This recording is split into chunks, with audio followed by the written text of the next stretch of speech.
I'm Brittany. And I'm Tori. And this is the Be Afraid of the Dark podcast.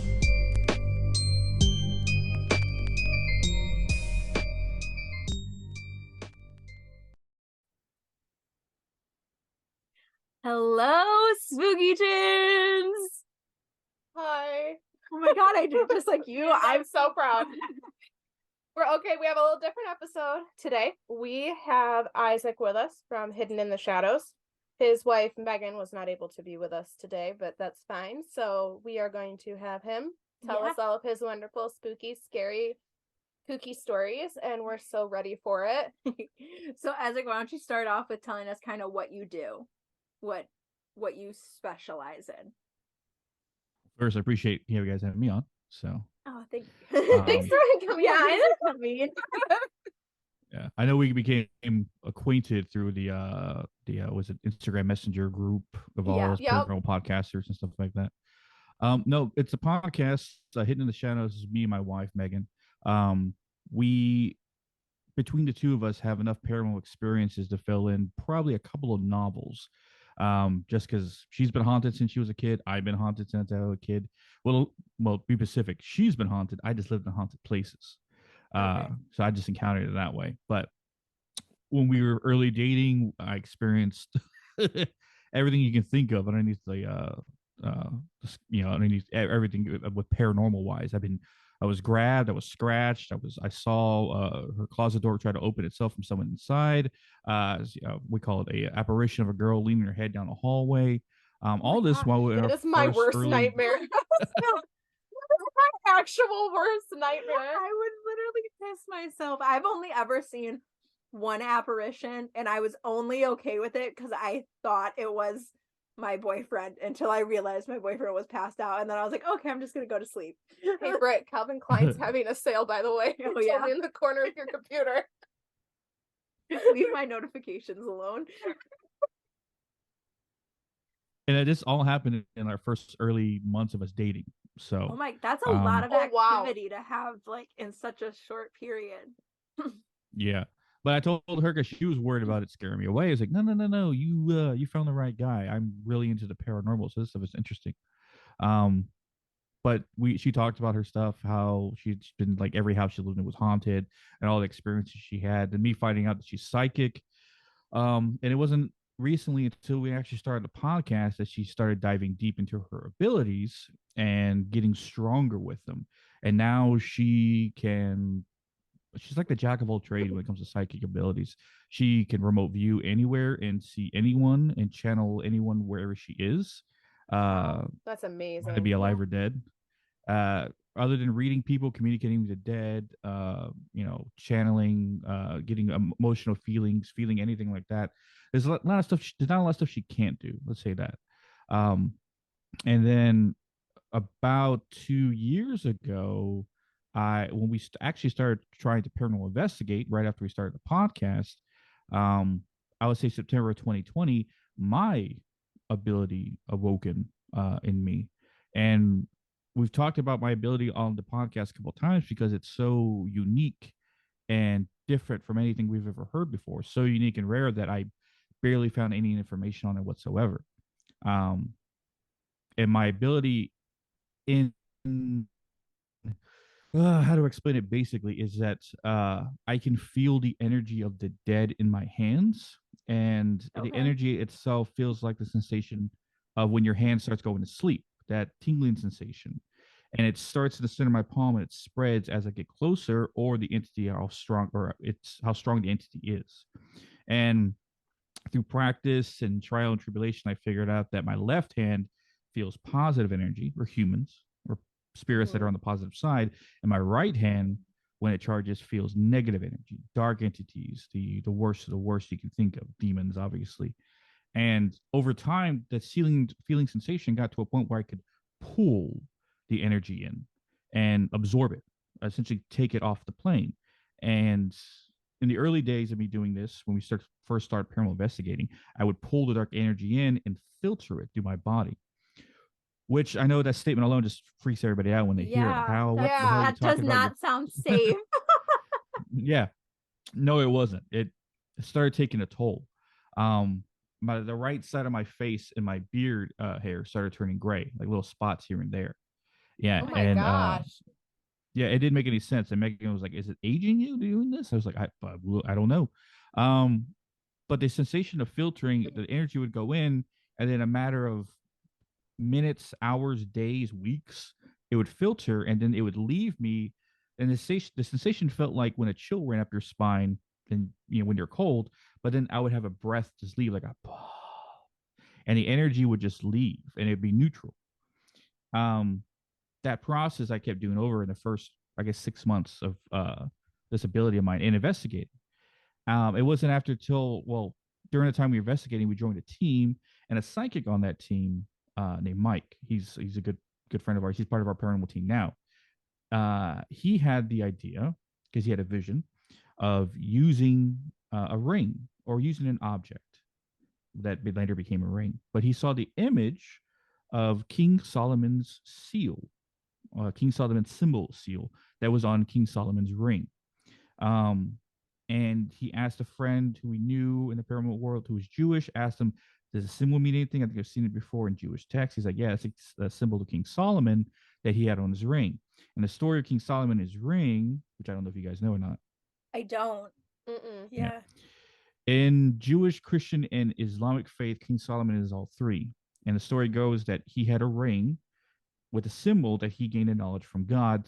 And that was the one thing that he requested. God said, I'll give you anything you want. He said, I want knowledge. And the symbols and all his Samanic magic that he learned through that. But the ring was specific because with the ring, he learned to trap demons in it, 72 to be specific.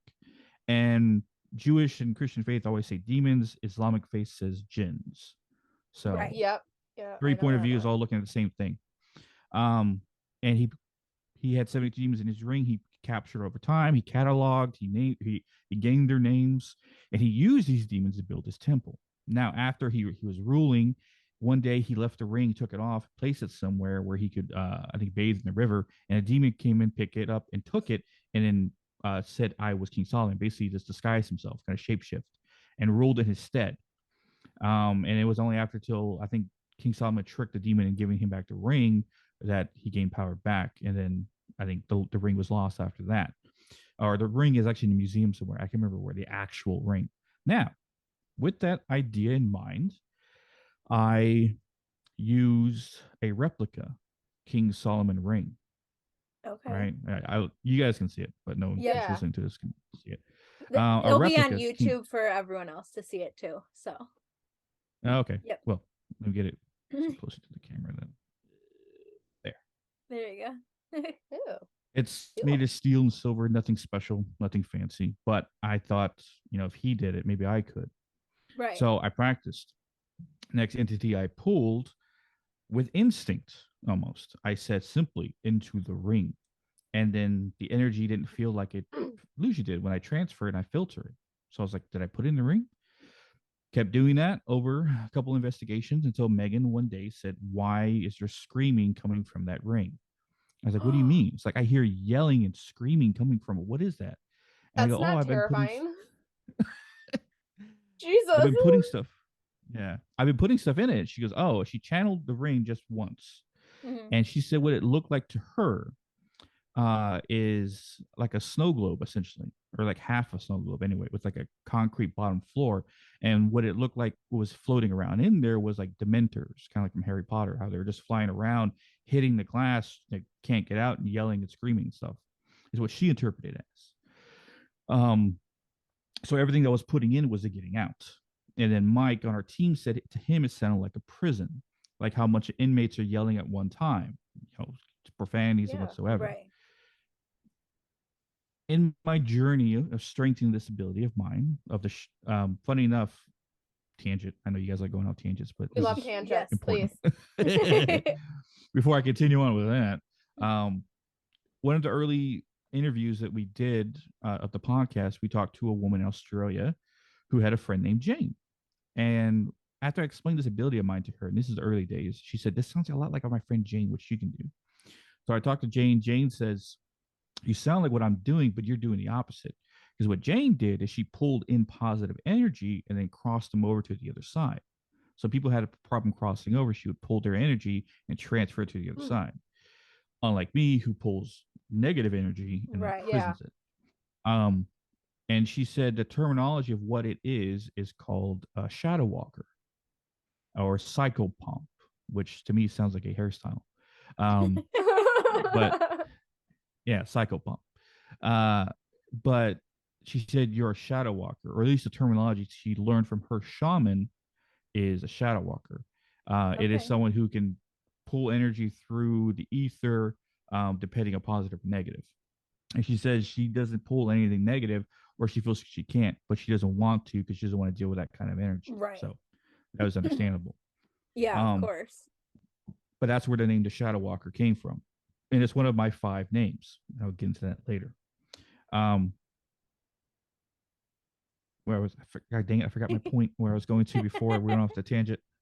We love this is why we have tangents. Yeah. And then Brent and I remember them like 30 minutes later. Oh, yes, okay. Yes. Now I remember. All right. I know you made me have to think. I had to like, go oh, through my shit. mind, find the pin. Okay, they were Yeah. where I left off. In this journey of the Shadow Walker that I am, I try to strengthen my ability. And one of the other abilities that I learned to gain was putting my hand to the earth and feeling around an entire area, and then pulling that area of energy into one spot and taking it from the ground. So I would send a radius out, essentially, depending how far my mind could see, or third eye, and I would pull all that energy. The widest areas I ever pulled was about a couple of acres of a farm, an entire building worth of entities, whatever was left anyway. A couple of blocks one time of a city. My entire house, I always pull every now and then just from the entire area where it sits, and probably a few houses that are around it as well. But pulling from the earth was something that I learned as well. But what was more important, that actually is very helpful, is I learned to go into people's mind forests. Okay. Now, can you go into that? Because yeah, that's I know that's really interesting. I've never heard that one before.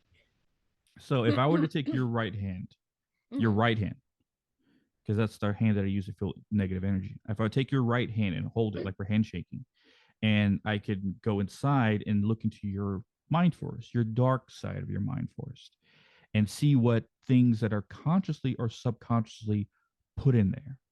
Whether you put them there for a specific reason, something that would traumatize you when you were young, something that subconsciously you forgot about, that's just in there, that's dwelling, whatever. There's a lot of that vibing. Yeah, remind me if we ever meet him in person to only shake with my left hand. You don't want to dive into. It can't just be like, You don't want to dive into this childhood trauma. There's it has to be longer than a handshake. Okay, good. Watch him be lying. Just so he can shake your hand to see how dark and demented we really are. Oh no, I need longer than a handshake. That's all I need, just 1 second. One little touch. But what's in there is different, and how it's interpreted, I can only tell you. I can't tell you what it is or why it is. I say there's a lady that's hanging from a tree. What does that mean to you? I can't tell you what is that specifically. It's just whatever it means to you. And most people that I've told that I've done this for says, oh, it's because of this. Oh, it's because of that. They're surprised that I even brought that up. How did you know that? Stuff like that. Right. I tell people I'm not psychic. I'm not. My ability is only by physical touch or feeling. Best way I describe it, psychics are like Wi-Fi. I'm hardline. I have to make the physical connection in order to do something. So that's actually a really easy way to put it. Like that's and that's really interesting because you really don't think of that perspective with people that have like psychic abilities. That like you think of psychics and you're like, oh, they get visions. They can help here, let me touch you a second and I can find your deepest, darkest secrets. Right. Like it's so interesting. Yeah. It's not like I'm hacking into your brain and finding, oh, okay, she said this on this day and she got I'm not. Right. It's not like that. It'd be cool if it was though. Yeah. Yeah, but you don't want to be going back up in here. There's too much. There's too much. Don't attack me like that. If I can attack just noticed- myself, I can attack you. I just noticed you're petting a cat like Dr. Evil. Yeah, that's our mascot, Fiona. Well, she is the epitome of evil. Facts. Right now she has a little cut like on her like eye, like right here, because my other cat decided that he was done with her bullshit. Oh, I You see see it. it? Yeah, I see it. And just claws out and attacked Fiona, and I laughed really hard. She's so evil. She takes after her mommy. Good girl. But So when it comes to yeah, you said- keep going.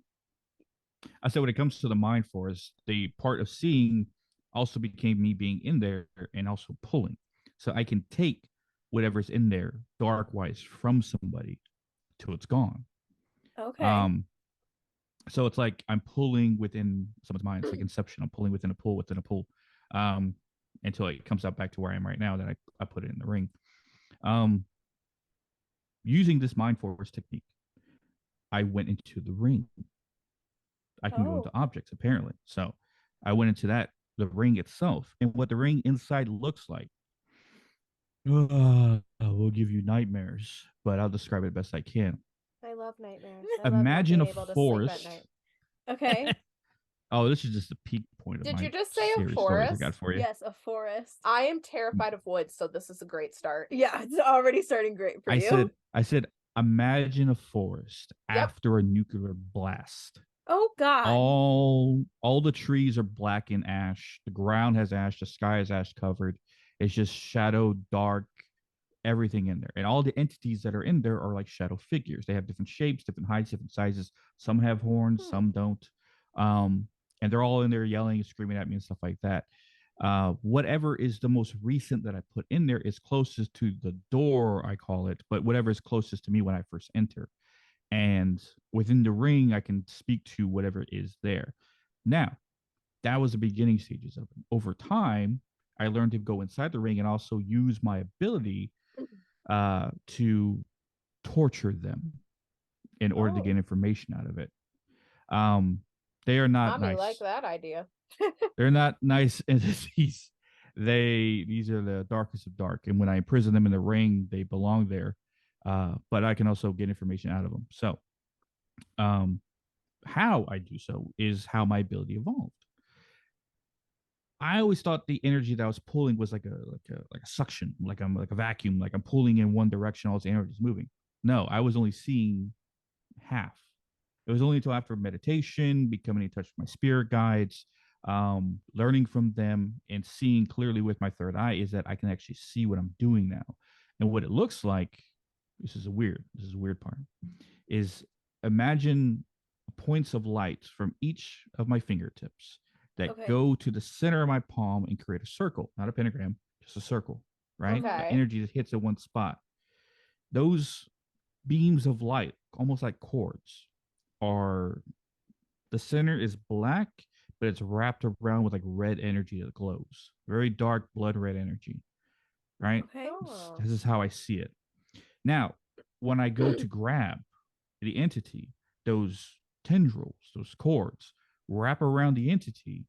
It's like a boa constrictor, squeezing and compressing the energy into my hand until I have it. And I'm holding on to it, almost like a ball of energy. And then I say into the ring as I squeeze and push the energy into the ring.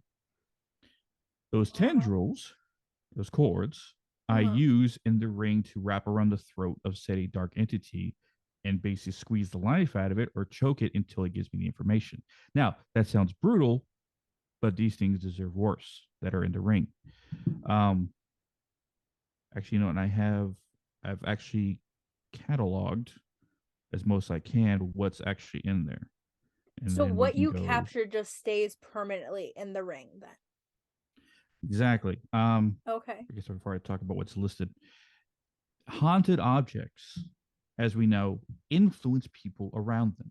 Right. So at Annabelle, the Dybbuk box, you think the most famous haunted objects in the world.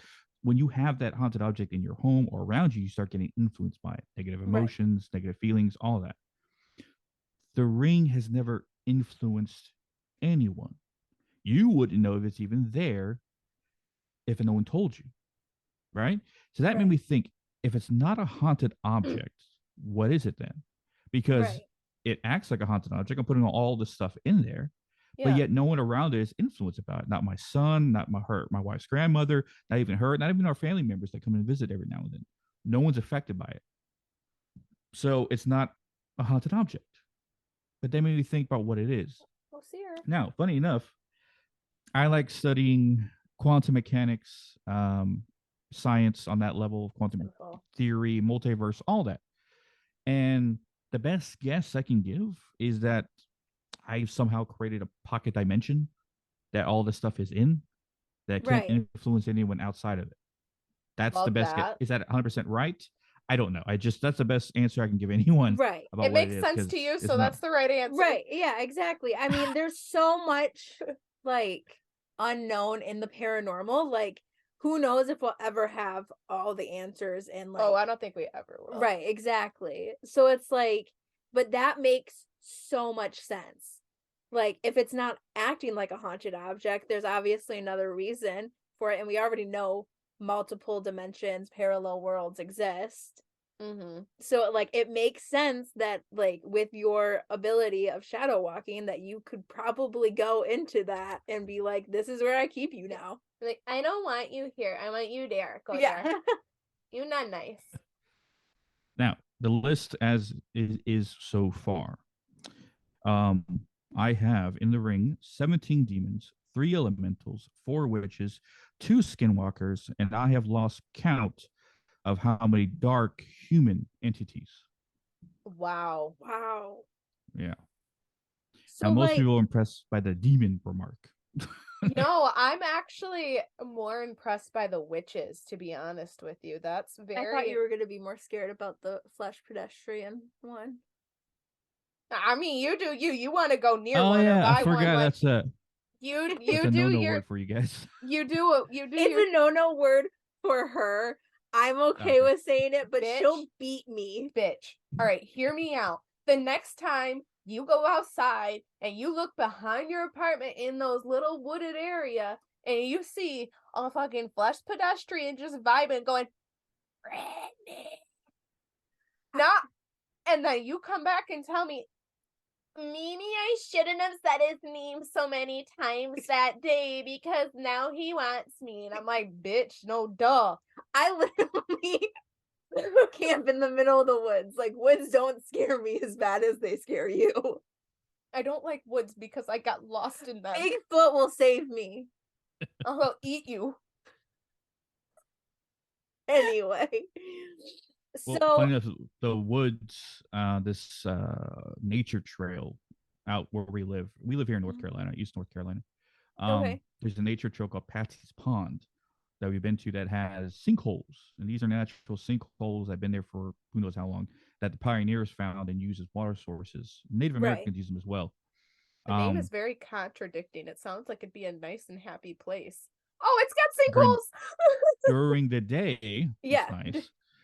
But at night, we've come to find out that 3 of the 4 witches that are in the ring were there. We actually caught an EVP of one laughing over the EVP. Oh my goodness. A real rich basic cackle. Yeah. But they were there, which one of the first ones I took from that place. But that is where the Skinwalker was. Now, that interesting story of us investigating there. The natives there called me by a different name, and it's the name that I learned a while ago. Now, I know I mentioned earlier I have 5 names. Yeah. Not legal names or anything like that. Right. These are 5 titles. 5 titles or names that I have earned over who knows how long my soul has existed. Now we're talking about multiple past lives here. Right. Which from a past life regression, or if I got what reading. I had one of our friends do for me. She said she couldn't see the beginning. She says wherever my soul started, it goes so far back she can't see where it started. She says she went as far as back as ancient Egypt. Ooh, says it goes so back amazingly cool. Yeah, that's like, talk about an old soul. Yeah, epitome of very old soul. Yeah.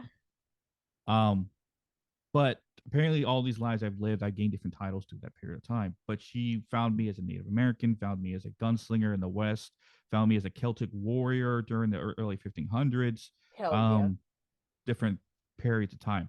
Yeah. But the 5 names is Earthshaker, which comes from Native American. Watanatanka, the great spirit in the sky, is Earthmaker, which makes me Earthshaker. And after me pulling the ground, someone said they could feel it vibrate. So I guess I've earned that title somehow. You'd have to be Right. around to feel it. Yeah. Odin's Thranger. Now, Thranger is a terminology that Nordics use as a compliment. It means badass or ultimate warrior. Okay. So it's a compliment that one Vikinger would give to another. The first, to be clear, I don't know where you guys stand religiously or faith wise. If you guys don't feel comfortable saying, don't worry about it. But I have become Nordic pagan over the last year or so. Oh, my boyfriend is. Yeah. Yeah. That's cool. But one of my first offerings I ever made to Odin, I heard clearly as I'm speaking to you in my ear, Thranger, right? Like he was calling me that. I was like, oh, what the fuck? And I instantly had my head down. I looked up real quick. I was looking around. So that's where that name came from, Odin Stringer. And then or Shadow Walker. What was that? God bless your Thank you. soul, you beautiful bitch. Thank you. Oh, was that her cute sneezes? Oh my nuts. How she always sneezes. Those aren't even cute. She literally, that's how she always sneezes, and I make fun of her, and someone else did too. Fuck you. I don't. But that's awesome how because I think we've talked about this on the show before. I have Fiona hair on my face. I'm sorry. Welcome to my life. I think we've talked about it before. That basically there is no right in my eyes, there's no right or wrong religion. You basically see whatever higher power you worshipped or worshipped in your life when that time comes. Everybody's got some arrow trying to get to the same place. Yeah. So I think it's really cool that you can almost see like the way, like the different, by your different titles, the different like paths you've also traveled in your different lives. And something that's very interesting. We ain't finished yet. Oh God, I'm excited. Okay, go. One thing that's very interesting about me and you, that I was born and raised a cradle Catholic. My best friend's pagan. Well, I was Catholic. I was born and raised Catholic, and then yeah. But you're pagan now, and I'm not even Catholic anymore. Well, I'm not pagan, I'm Wiccan. Not pagan. I mean Wiccan, excuse me. Yeah, there's a difference. Sorry, I meant Wiccan. Yeah. You said I heard that word earlier and that's stuck in my head. I meant Wiccan, and she's Wiccan. Pagan is like a general term. Yeah. Yeah. So when I say Nordic pagan, I'm Nordic technically. That's why I said that. I meant to say Wiccan. Yeah. I believe in the old gods, as they say. Yeah, but, right. One of my Bruce, where you at? Continue with the names. Yeah. Sorry, first Earthshaker, second Odin Stringer, third Shadow Walker. Obviously, that name was given. Fourth War Shaman. Now, this is an explanation of what I am. When I said I'm not psychic, but I have psychic abilities.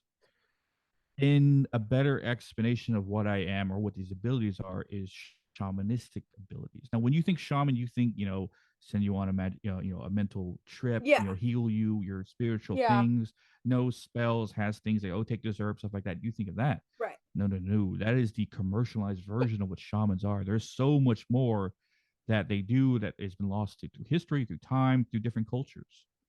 Okay. But what we found out through knowing 3 different psychics is that I am a shaman for war, which makes sense of my ability that I go to combat with dark entities. Right. So it all aligns. Yeah. It all is making more sense as I go on this journey, you can say. So war shaman, that's, I guess, more a better title to have to explain what I am. But right. The last name I was given. Now, this was given to me in a vision, you would say, or better way, a heavy meditation. I had surgery earlier last year. I had a hernia over my belly button. Essentially, my belly button was, coming Yeah. out. I'm So I loving had that for surgery. you. Wasn't fun. Yeah, I And can't then essentially imagine. surgery afterwards. What a great But time. Mike on our paranormal team, or our lead psychic, he has died 3 times on the table. He's had cancer, major stomach issues. He had 3 different surgeries that he's died from and come Wow. back. But he says, 2 that he actually died. He died on the table. One, he died almost died in an accident or something like that. Oh But my he said gosh. during the surgeries, when he's under with anesthesia and stuff like that, you're so put under that you're disconnected from your body. So he Right. can meditate and go to the astral plane, speak to spirits, all that. So I thought, well, if I'm going under, that'd be the best time for me to try to talk to the spirit that came and contacted us weeks before my surgery. The spirit that came and talked to Megan, wanting to talk to me, was my grandfather from a time when I was a Cheyenne spirit warrior in the early 1700s. Oh, Came and found me wow. now. He explained himself as that.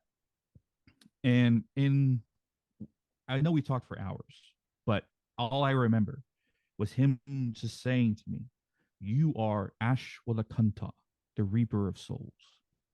That was it. That's a dope ass name. That's an intense title. I'd wear that Yeah. proud. Ashwalakanta. Yeah. So I don't know if that was a name or title. After, I think about 3-4 months ago, we tried talking to him again. Megan connected me to him, which is one of her abilities. Or she can Yeah. connect me. We can go in a meeting place. Basically like his meditation. I went to talk to him. Right. And he said, it's a title. It's not your name. It wasn't your name. This is a title that you had and you will use again. He didn't give any information about my ability or anything like that. He just said, I just asked him a simple question. He says, you're going to use this title and it will gain you more information. So I was like, all right. He basically looks like your typical Native American chief with the headdress, Yeah. the paint across the eyes and stuff like that.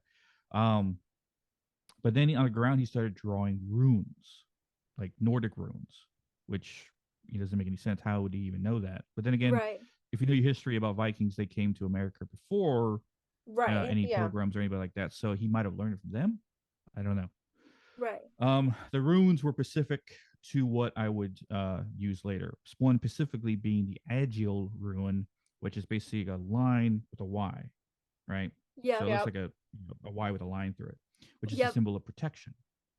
Because I use runes and protection. So does my wife. We use runes as protection, different stuff we use. Right. But that rune, she would draw onto my pinky finger where I wear the ring, and it would protect me because wearing the ring without any protection hurts. It physically hurts to wear it. It feels like you need to pop your finger, but you can't. That's the best way to describe it. That and that I just felt that in my my fingies, and I need to crack my knuckles.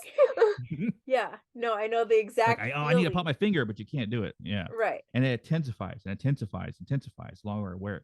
So if I have that symbol drawn on my pinky, it negates it. So that actually helped out a lot with what I do now. But we've helped different people over our times of investigations, doing this interviews with different people and different paranormal investigators we've met who've called us up randomly asking for help or saying there's something in their home. Now, here's an interesting thing that I think and no one ever considered is that what we're doing right now, Zoom meeting, right? Or even FaceTime with people, we are connecting each other through 4th dimension space. So we're folding essentially 4th dimension space in order for me to see you and you to see me in real time. That's how technology works. Right. Or at least it's not how it works, but that's how I theorize how it works. Yeah. And anything that is where you are can come here, and anything where I am can come where you are. Lucky for you, there's nothing here. I take care of most of it. But in the process of doing that, we've had help people, me pulling through the camera from where they are to where I am and taking it. So it doesn't matter. I'm surprised where that Harold is not very angry with this man right now. Yeah. He's been very quiet. Yeah, he has. that almost makes me nervous. I'm gonna pay for it later. There is a funny enough, what we theorize with my voice, why I'm able to command spirits into an object, is that there's a frequency in my voice that commands them or has power. That's just a theory. I mean, we think about why I can say into the ring and it goes. Right. Yeah. I there's a theory that there's a frequency in my voice that does that, and sometimes it's heightened when I speak in my higher self. Right. That makes Which sense. I don't know if that to speaking in my higher self does change my voice. I sound more authoritative and lower and very intimidating, as it's been described to me. But that only ever comes out in the presence of like really dark entities. Most Yeah. demons we've dealt with, it's very adamant. You hear it very clearly when I'm speaking to my higher self. It's funny enough. Our friend Mike had a friend that he knew where he lives. That was their son was being oppressed, and this is my first demonic case that we had.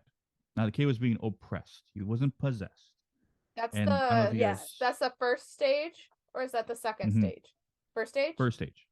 Okay. Okay, I was right.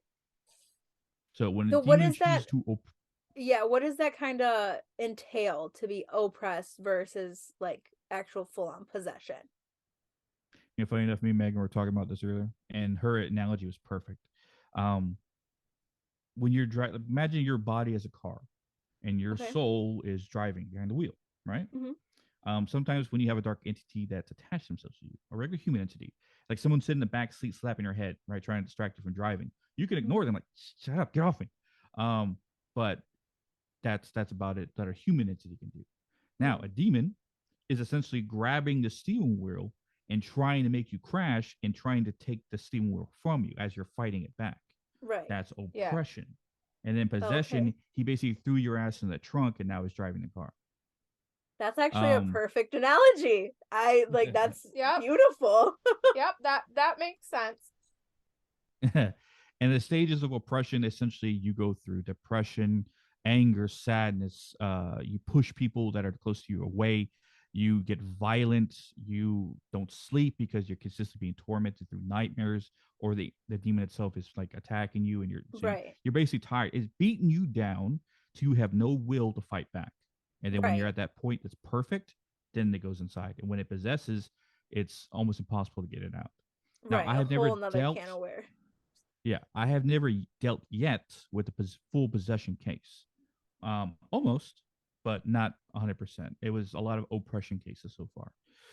But this kid was getting oppressed by a family friend to Mike.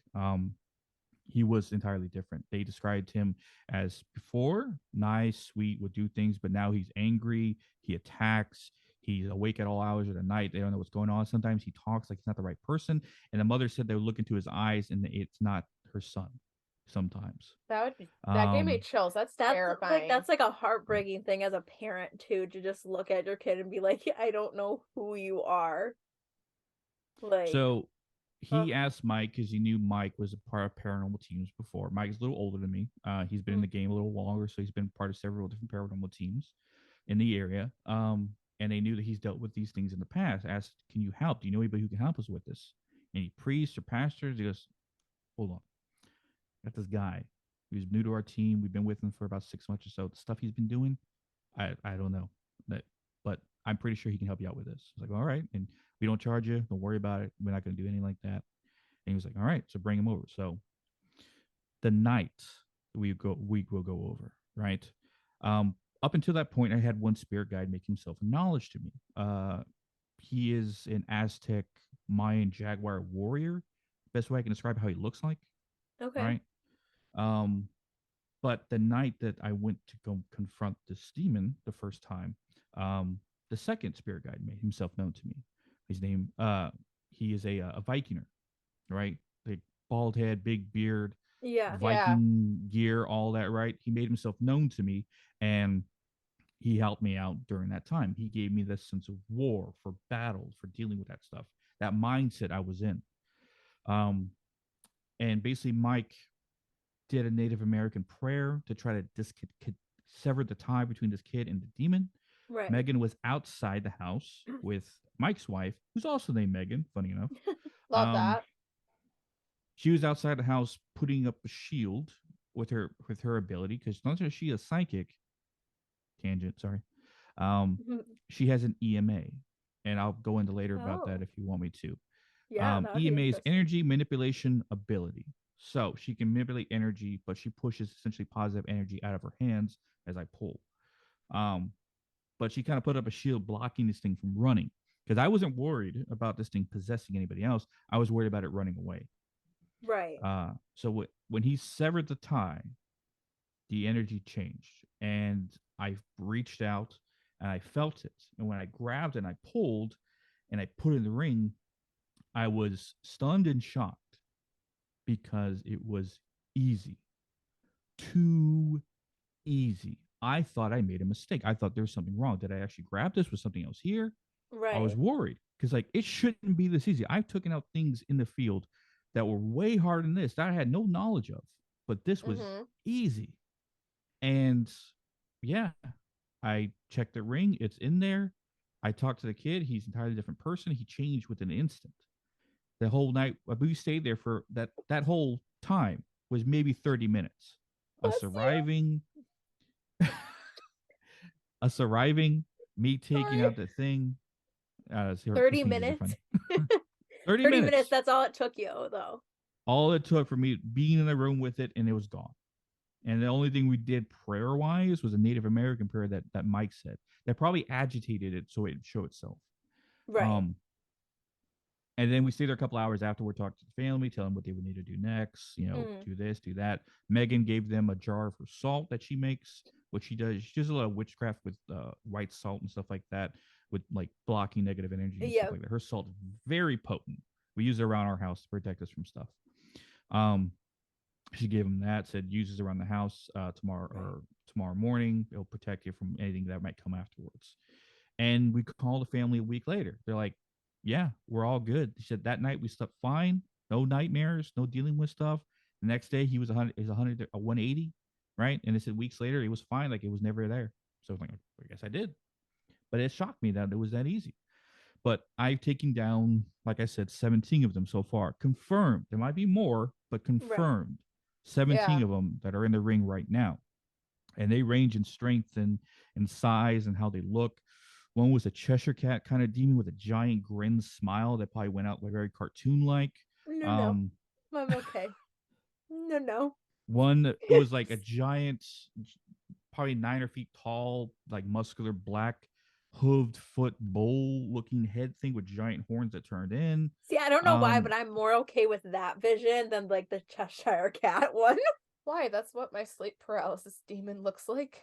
Exactly. No. I'd rather see a hooved demon antler man than the cat with the creepy smile.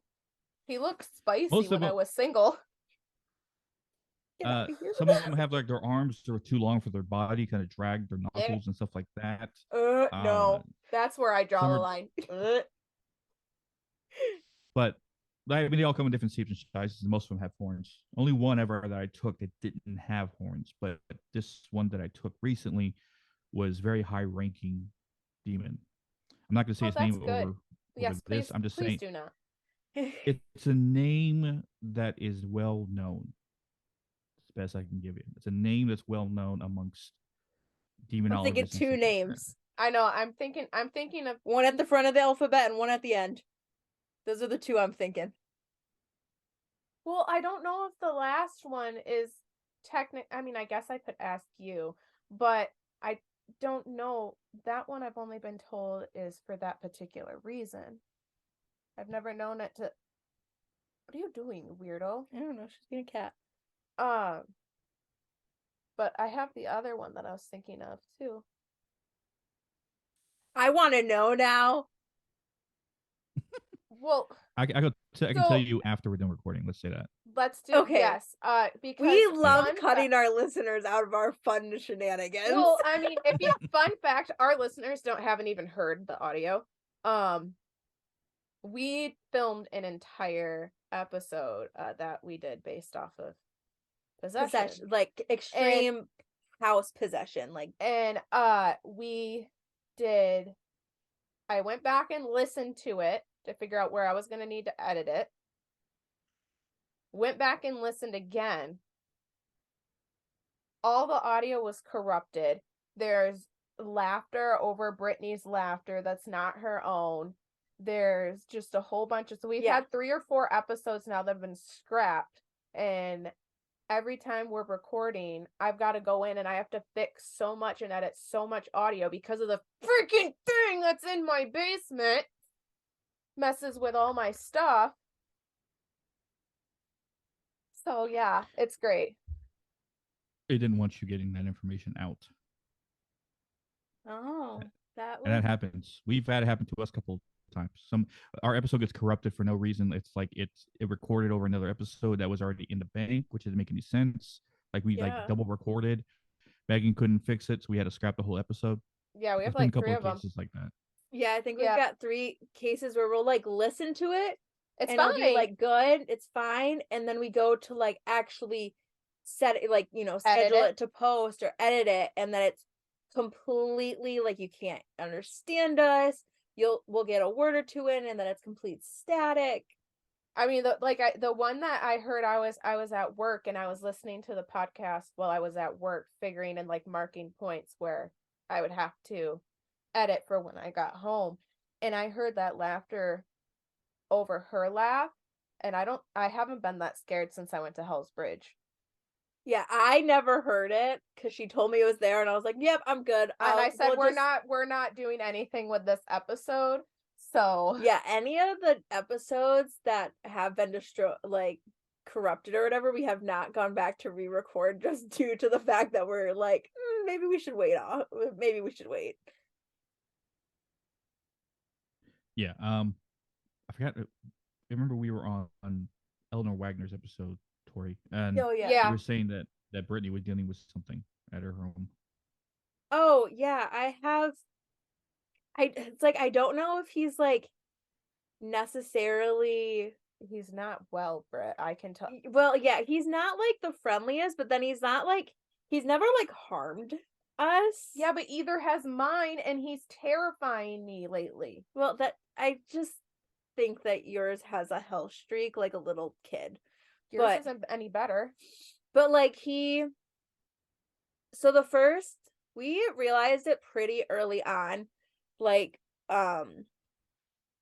my boyfriend has always had, like, he's haunted, like he's always had things follow him. But we thought he was doing good, like he hadn't had any activity in like his recent, like, while we were still waiting for like our apartment to come available, we were at my mom's house and we had no activity. We were fine. And then a couple months after we're settling in finally into our apartment and stuff, we were laying in bed one night and my boyfriend like jumps up and like turns to look, because we live in the loft, so our bed is like here and the stairway is kind of next to his side of the bed. And he was like, I thought one of the dogs was laying next to me or like at the stairs growling. And I was like, well, no, both the dogs are in like the bed on the other side of the loft. He's like, something just growled in my ear. And I was like, oh, that's lovely. Thanks, sweetie. Right. Thank you.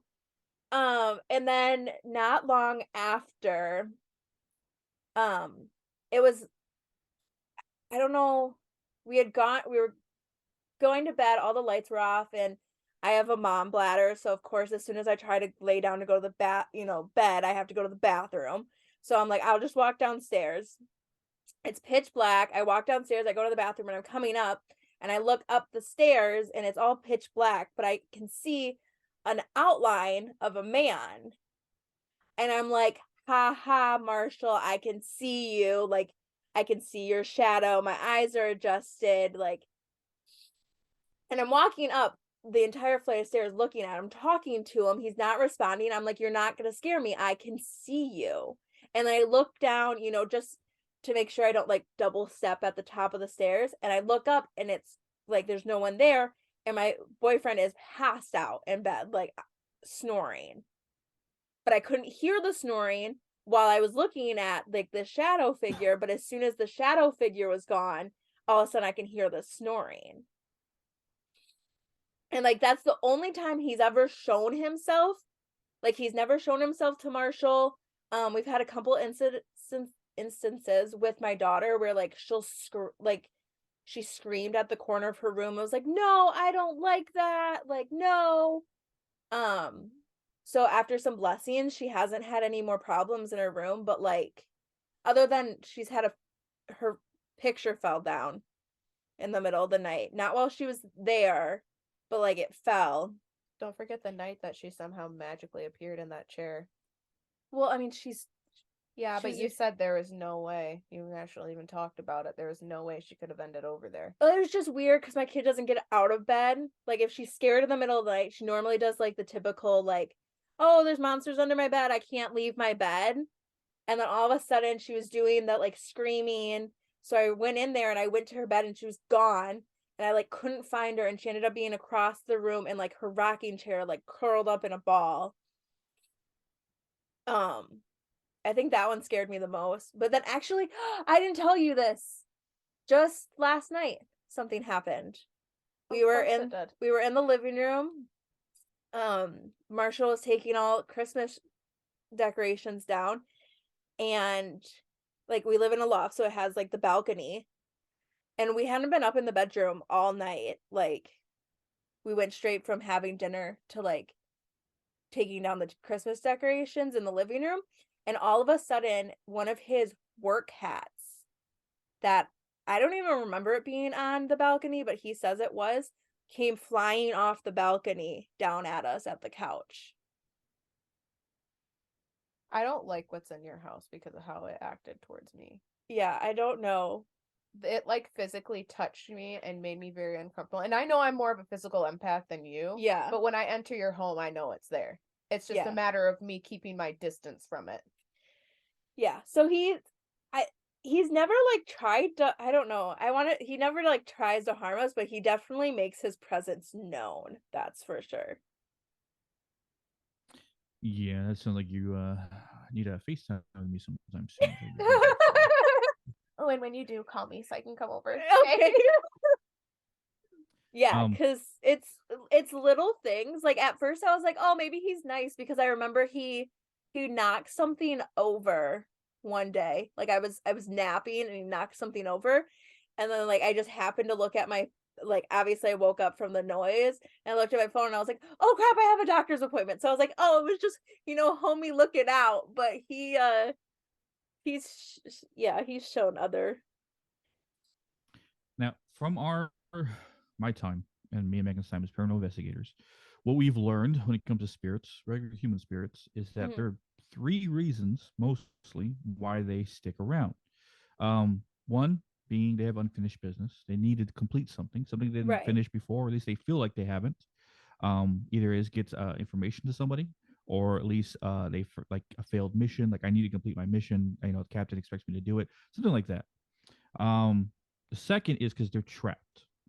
And that's what we've come across of a lot, is a dark entity will keep spirits trapped in a certain place, feeding off their energy in order to sustain. And we found out as soon as I take that dark entity away, all the spirits are extremely grateful. They thank us. They ask, can we cross over now? Can we leave? And Megan, amongst her many abilities, is she can cross spirits over. So she basically opens a door and they basically just all walk through, and she can cross over hundreds, thousands all at one time. Whoever wants to go through, and you do like a mass exodus. And we don't force anybody to leave who doesn't want to. If you choose to stay, you choose to stay. Some spirits actually want to stay because I just took away the big bad that made this place uncomfortable. Now they can actually get their message they wanted to cross before they wanted to cross over. So we're like, yeah, you can stay. Here's the door. If you guys want to leave, you want to stay, you can stay. I just took away the big bad for you. So that's what we come to find out. And the third reason is they feel they're obligated to stay for some reason. Not a purpose, but almost like this is my home. I can't leave it.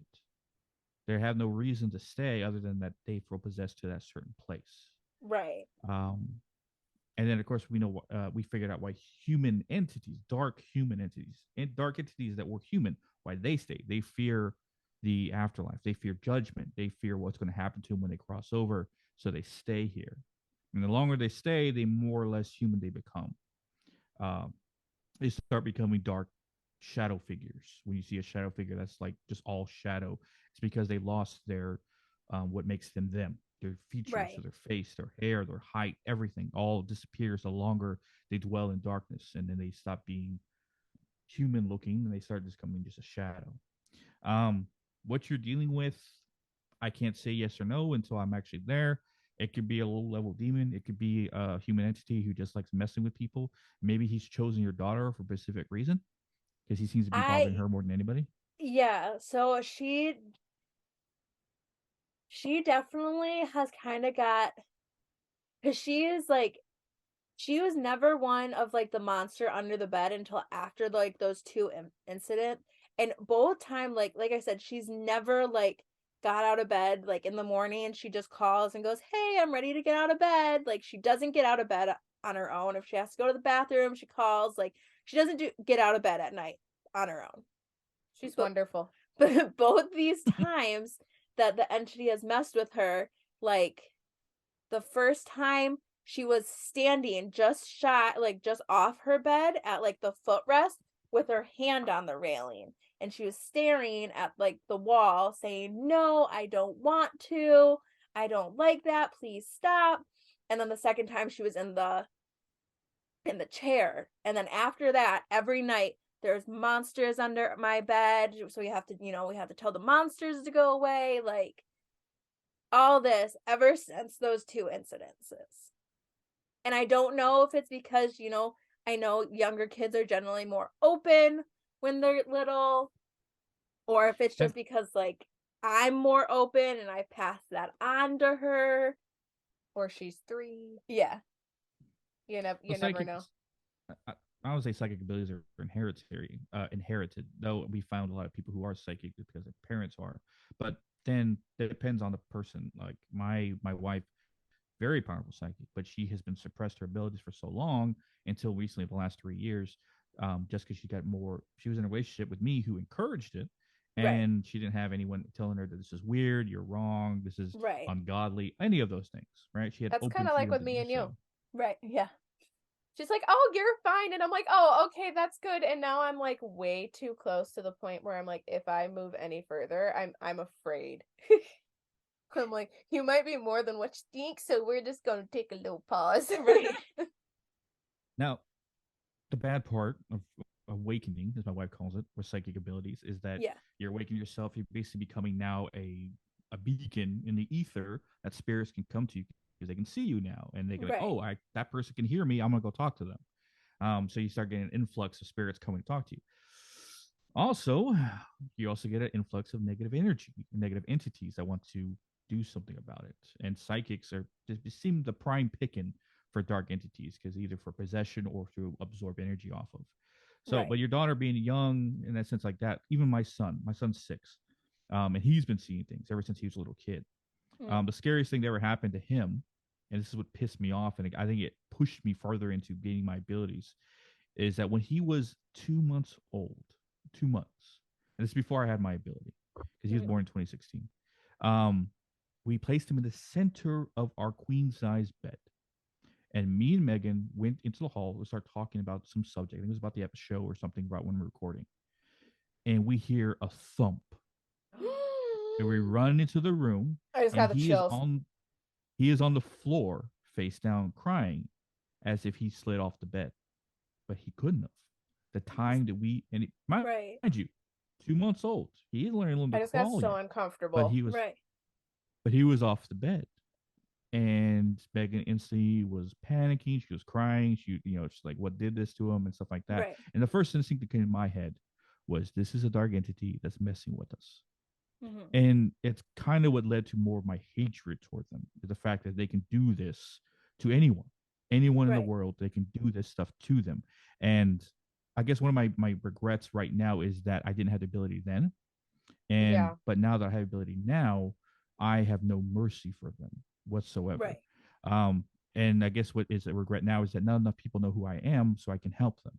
Because like I said, 30 minutes I was in the room with this kid and the demon is gone. And some priests take years to get rid of Right. something, and I did it in like a quarter, less than a tenth of the time. And if I can help people across the entire world with this gift of mine, I will. And it feels selfish and in almost in the dark, essentially, not to do so. That I can do something about this, and I sit on the sidelines. No, no, I have to do something, and I don't want anyone to feel that level of fear ever again from something like that, from hurting a child that was just born. Right. And that pushes more into it. But as he got older, his abilities have been showing, and being the son of a shadow walker and a powerful psychic, of course he would have abilities. Yeah, And his definitely. abilities are mimicking his mother's. He is able to push stuff back because he would put his hands up to something that we can't see and say no, no, and he'd go like pushing his hands like he's pushing this thing back. So his energy from his hands is what's pushing back. Right. Something of a lighter subject, something very cute that you guys will like a lot. I love cute. I'm excited. What would you think a child's mind force would look like? I'm thinking colorful. Like I look at Amora and I see like yellows and pinks. You're close. My son's mind force was one tree on a hill, very short tree, very small tree, like a little baby tree, and green fields, sunshine, flowers, all that, right? Complete innocence, all right, and all that sense like that. You eat rainbows Because and he poop hasn't butterflies. he hasn't learned to hide things in shadow and darkness and stuff Right. like that. So he has no regrets, no things to hide in a dark side of the mind forest. Right. But yeah, that's a child's sense of mind is that innocent when it comes to things. But now I don't have to worry about him essentially that much. The stuff that we take on. Right. With protection wise, Megan does her spells and puts things in corners of the house, and we put up shields and we put up symbols on Right. our doors, our windows, and do different things, and it protects us. And then of course you have me, who deals with anything that gets too close. Right. All the fights we pick, things come looking for a fight. The second skinwalker that I took care of wasn't at a location; it came to the house. I had to ask it, "Are Okay, you yep. really?" Nope, that's a hard pass. Hard pass on that one. Sorry. Good thing I live in suburbia. Pedestrian. Good thing I live in suburbia. Well, I don't live out in the woods either. I live in a regular neighborhood, Yeah. stuff like that. Where I get the Never main mind, street. I'm never safe. Had to ruin it. This whole time, Isaac's coming in to ruin my evening. this whole time, Tori has been convinced that the only time you will ever see a flesh pedestrian is if you're in the woods. Convinced, Britt. I have just been telling myself that to make myself feel safe. There is a distinct difference of lying to yourself and knowing the truth. Yes. I lie to myself to go to sleep at night. That's fair. Flesh pedestrians. The live ones would be in the woods and stuff like that. This is already dead. This is the spirit of one, which is still dangerous in itself, but he's long been dead, stuff like that. So, they're still pretty powerful though. They make me want to vomit. I don't know why they make me so uncomfortable. Like I can You want me talk to tell about you- it, but they make me like physically uncomfortable, and I can't explain why. I don't. Please tell me though. I want to know, but still. The first one I took down, I think I went off on a different tangent and we had different stories. I get to finish that one. Was at Patsy's Pond that we took care of. The Native Americans called me by my first name, which I think now I know where we left off. My 5 names. Fiona, They it's called Barry. me. Was she digging something up? Yeah. Yeah, she's been playing in her litter box for 10 minutes now. For no reason. She's not playing in her litter box. She's cleaning the spilled litter right now. Don't you see her? There is no litter over there. I'm sorry. She's mopping. Tangent. The Native American spirits there called me by my name. They said Ashwalakanta over the spirit box, right? They were calling me, which that name, good luck looking up, by the way. Ashwalakanta. It doesn't exist on any text, Native American, Algonquin. I have talked to natives around here. I've talked to Croatoan. I've talked to Crow. I've talked to Navajo. I've talked to Apache. Croatoan. None of them. Side note. None of them. But just Roanoke. Yeah. Well, here's a Crow. We have the Croatoan National Forest right next to us That's dope as shit. that we've investigated, and that Oh, we caught the picture of an apparition of a shadow of a Native American man. that's That's amazing. freaking awesome. I think it's on our Britt, on we shadow. need to step up our game. We're boring. But we knew it was a skinwalker in the woods when we heard whistling in the woods. Nope. Right. No And then thanks. we heard a wolf howl, like ooh, in the woods, which Megan, her psychic abilities, figured that this skinwalker will shapeshift to a wolf in the woods Oh. and stuff like that. That's why we heard it. Great. As much as I tried to provoke this thing to come at me, to attack me, it was a coward. It did not want to get anywhere near me. After what it saw I did to everything else that was there, it did not want to go as well. It was a little So- pussy ass bitch. Megan had essentially have to put positive energy around the entire area and then start pulling it in, Right. pulling it in, making this thing come towards me, which I did take. It was tough, but not impossible. I classified the entities as smoke and sand, and I classified it as like a level of intensity. When I pull an entity and it's smoke, like when you feel smoke, it's tangible, you can feel it, but it's just air. Sand obviously is a thicker material and it still runs to your fingers like water, but the sand level entities are the tougher ones. Smoke is simple, easy. I do that all day. And this was a sand level entity. Its strength, the amount of force I had to put behind it, how much I had to concentrate. Excuse me. It had to be. It was a sand level entity, but no. And the other one came to the house looking for a fight. That was thick smoke, light sand, somewhere in between. Not as strong as the other one, but still pretty strong. But no, we have things come to the house all the time looking for a fight. But we've Fort Knox this place spiritually. So Yeah, enough I need to crystals to do. open up our own shop. Right, yeah, I need to Yeah. do some reinforcements at my place for sure.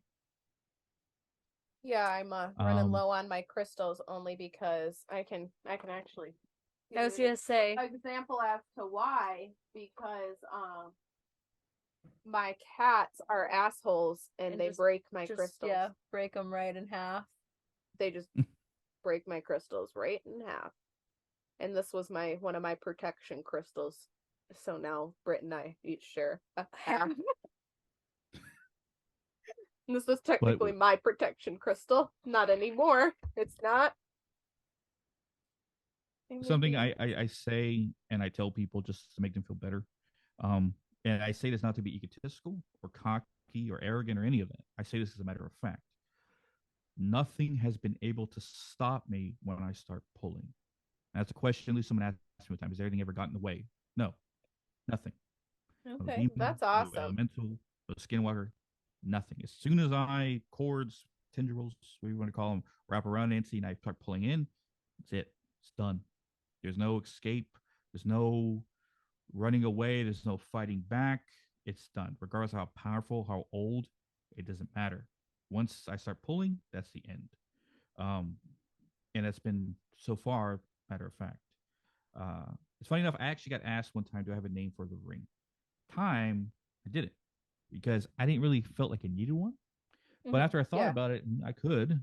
So I decided to call it Cien Fergo, which is Meaning? Latin for no escape. Oh, fitting. I knew Yeah, what one of those which- words were from Catholic school. Proud of you. I failed Latin. The proud I failed Latin. Okay, another fun fact about me. Hey everyone, I failed religion class. It's sad. You don't know why? Because I didn't care. Like why? Why? It's right there. Every minute I want, I can just open the book and it's right there. What else do I need to learn? I mean, that's fair. Yeah, I failed religion class every single year I was in Catholic school, and I'm not afraid to admit it. Proud of you. I went to church Well- every single day, though. Thank you very much. I guess to make it feel better is I'm Mexican. My father is from Mexico, and I failed Spanish class in high school.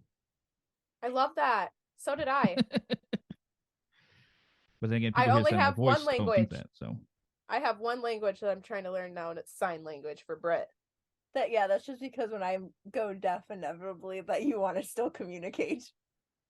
Do you want to communicate with your best friend or no? I mean, someone's got to be able to talk to me.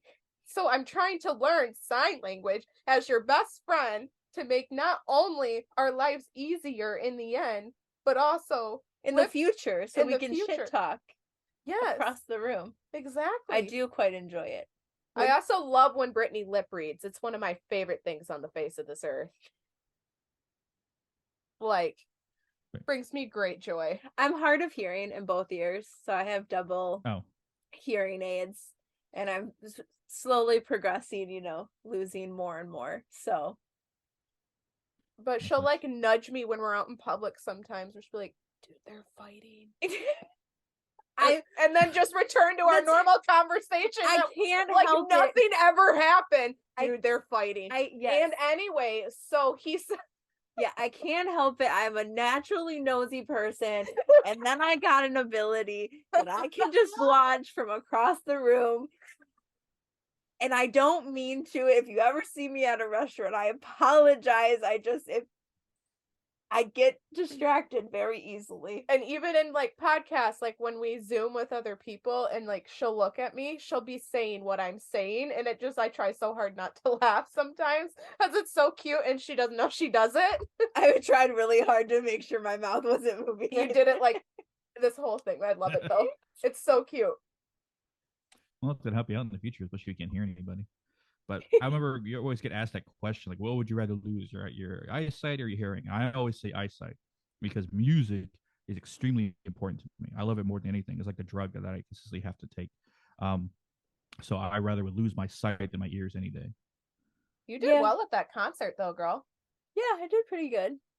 Yeah, music's really hard for me, even with like hearing aids. If I don't know the song, especially like live music, is very hard. So, but yeah, no, I really can't say anything. I wear contacts that are like pretty strong prescriptions. So she's blind, she's deaf. I'm Helen Keller at this point. We're just waiting for her to go mute. No, I talk too much shit to go mute. Same here, boo. Hey, we did that. All right, well, I guess let's kind of wrap it up for our guests. Tell us where they can find you. Anything cool you have planned for the future? Well, investigations, we are still doing it, and we have anyone ever needs help with anything with Dark Wise, they can easily call us. By the way, before I do that, with you, simple FaceTime, you walk me around the house, I can take care of it just wherever it is. Speaking of which, I think I took care of Harold for you. Yeah, no, there's something else that says vibe in here. I don't think he's bad. He's just annoying. I think he's the little kid. Yeah. Well, because I took something from you. Yeah, no, you took the dark one. That's the one that was Harold. We know from two different mediums. two different mediums that Tori has like her resident, like, we'll call him nice because he's really just childish. Yeah, he's just child. He doesn't. But do he's much. he's a 9-year-old little boy. That and that's been said by multiple psychics, same age, everything. Yeah, and that he's possibly a little like either autistic or like on the spectrum, something along that line. Nothing against them, but if you want to know for sure, Megan can just remote view to your house and she can tell you what's there. Okay, cool. Yeah. Yeah, I'll have to do that because I want to make sure that they're not dark. Because the little, like the Harold, you did take care of, and everything's been drastically different around here. Fiona doesn't just stare in spots anymore. I'm not getting massive headaches anymore. I don't feel tired since that was taken care of. But like the little one still drives me nuts. He's just he just does stuff that drives you nuts. He's a 9-year-old little boy. Like turns lights on and off, takes her stuff and moves it. Like, that kind of stuff. Like that like a child ghost would do and just irritates me. And the other day I saw Itty running his body through the air and that made me... He just likes the cat. I was like, okay, well, let it happen. I'm just gonna... I'm gonna turn this up. Pretend I'm not seeing that. Our paranormal team is called Shadow Walker Paranormal. Funny enough, named after me. we have our own Instagram page as of so far. So if you want to go to that page and message us about anything paranormal, you can, or message us about any of the situations at our Instagram on Hidden the Shadows Podcast on Instagram. Messages there. We check that most of the time. Okay. Also, social medias. I think Hidden the Shaw 6 on Twitter, Hidden the Podcast 2 on TikTok. I'm not saying it with a Boston accent. That's how it's spelled. Love that. And links to all our social media and all ways you listen to us at hiddentheshadowspodcast.com. At least I let anyone know that if you're dealing with something dark, please contact us. We can easily deal with it. I have a few episodes of testimonials from people we've helped out before. Barry and another girl named I forgot her name. All of a sudden, Melissa, Mariah. Right. A girl named Mariah. We helped her out, and she tells a testimony of how we helped her out and how the vibe changed, so you can hear from another person's perspective of how we've helped somebody. Okay. If you want more on the Shadow Walker stuff that I've talked about, I have a whole series, episodes 1 through 4, on our podcast. We can listen to They're those. good, And guys. I go, Just saying, I'm listening to them right now. Like, they're good. I fell into dark hole at work. Do it. So what's your podcast release schedule then? we try every Monday. Okay. Sometimes it doesn't Oh, work out same that way. here. Yeah, twinsies. And there's your bonus episodes on Wednesdays, if we interview with anybody or have anybody on. But usually we try, but then our hectic schedule of investigating and dealing with Right. other things. Sometimes Megan gets a massive psychic headache, a download of information, stuff like that. She Yeah. actually has an episode where she talks about her abilities in detail. So I'll suggest that one as well, Megan's abilities. Yeah. Awesome. And then she's Look going at- to start in a series of her talking about psychic abilities and awakening and stuff like that. It's called Renaissance. Okay. Which I think means to begin with, or to start, or to awaken, essentially. So she's going to go through, that's a separate podcast to ours, but she's Okay. going to go in detail about psychic abilities, helping people hone their abilities, what exactly you might be proficient in, stuff like that. And she's Okay. going to start that this month, I believe.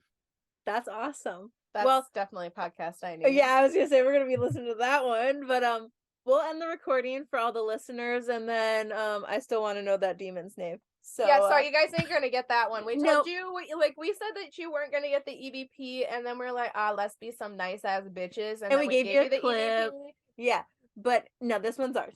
So bye, So, suck it, love you, Spookytins. So guys, we fucking suck at podcasting because it has been Factual. over a week, and we were like, oh crap, we don't have an outro. So we are 100% in different clothing, a whole different part of our lives now at this time. Very different. Um Understatement. and my fucking computer's gonna dig the whole time, and I'm sorry. But I look like ass today. But anyway, since we did a short little goodbye with Isaac, let's do our real one.